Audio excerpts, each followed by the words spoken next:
आज अखिल भारतीय बौद्ध महासभाच्या वतीने महाराष्ट्रभर तालुक्यामध्ये महाबोधी महाविहार हे सर्वांना माहिती आहे.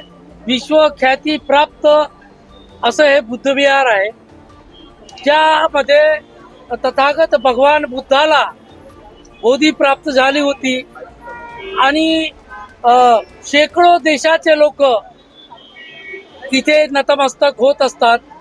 तिथून आपले श्रद्धा अर्पण करून तिथून आपलं बौद्धिक समाजाचे काम, जे बुद्धिस्ट राष्ट्राचं काम ते करतात. आपलं कोरिया असो, जापान असो, थायलंड असो, अमेरिका असो. काल परवाच अमेरिकामध्ये आंदोलन झालं भिक्षू संघाच्या वतीने की बोधी गया महाबोधी महाविहार हे मुक्त झालं पाहिजे. मुक्त झालं म्हणजे काय झालं पाहिजे नेमकं, की बौद्ध धर्म हा हिंदू धर्माचा भाग नाही आहे असं आम्ही मानत नाही आणि समजतही नाही. बाबासाहेब आंबेडकरांनी सांगून चुकलं होतं. 1956 साली जेव्हा आम्ही बौद्ध धर्माची दीक्षा घेतली तेव्हापासून आम्ही बौद्ध आहोत आणि अनेक राष्ट्र बौद्ध आहेत.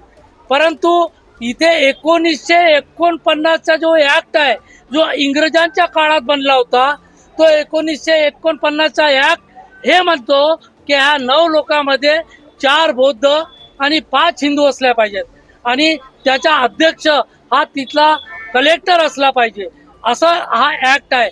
परंतु आमचं असं म्हणणं आहे 1950 साली या भारताचं संविधान लागू झालं. या भारतामध्ये डॉक्टर बाबासाहेब आंबेडकरांनी लिहिलेल्या संविधानानुसार हा देश मार्गक्रमण करतो. तर हा 1949चा कायदा का 1949चा कायदा का 1950च्या संविधानानुसार सर्व धर्मियांना आपापले धर्म जोपासण्याचे अधिकार आहेत. आता तुमची काय मागणी आहे? आमची मागणी आहे की ज्याप्रमाणे ख्रिश्चनांकडे त्यांच्या चर्च प्रबंधन असतं, मुसलमानाकडे ईदचं दर्ग्याचं असतं आणि मशिदीचं असतं, हिंदू धर्मियांकडे त्याचे मंदिरं असतात, अयोध्या असतात. तसंच हे महाबोधी महाविहार हे बौद्धांच्या ताब्यात मिळालं पाहिजे. आजही तिथे पाहिल्या अंदाजानुसार तिथे आजही बौद्ध परंपरेला डावलून तिथले हिंदू पंडे लोक हे गलत माहिती देतात, चुकीची माहिती देतात. बौद्ध धर्माचं आचरण अनुकरण सांगण्याची त्यांना त्या बौद्ध धर्मी यांना ते सांगू शकत नाही, कारण की त्यांना बौद्ध धर्माचा अभ्यास नाही आणि ते हिंदू धर्माच्या रीतिरिवाजानुसार तिथे कार्यक्रम करत असतात. आता तुम्ही काय करणार? आमची मागणी आहे 1891 पासून हे आंदोलन चालू आहे. आजही प्रश्न करतात लोक, अजूनपर्यंत झालं नाही. लाखोचे मोर्चे निघाले, अनेक आंदोलन झालं, जेल भरो आंदोलन झालं, बोधगयामध्ये झालं, भोपाळमध्ये झालं, पटनामध्ये झालं, तरी पण का होत नाही.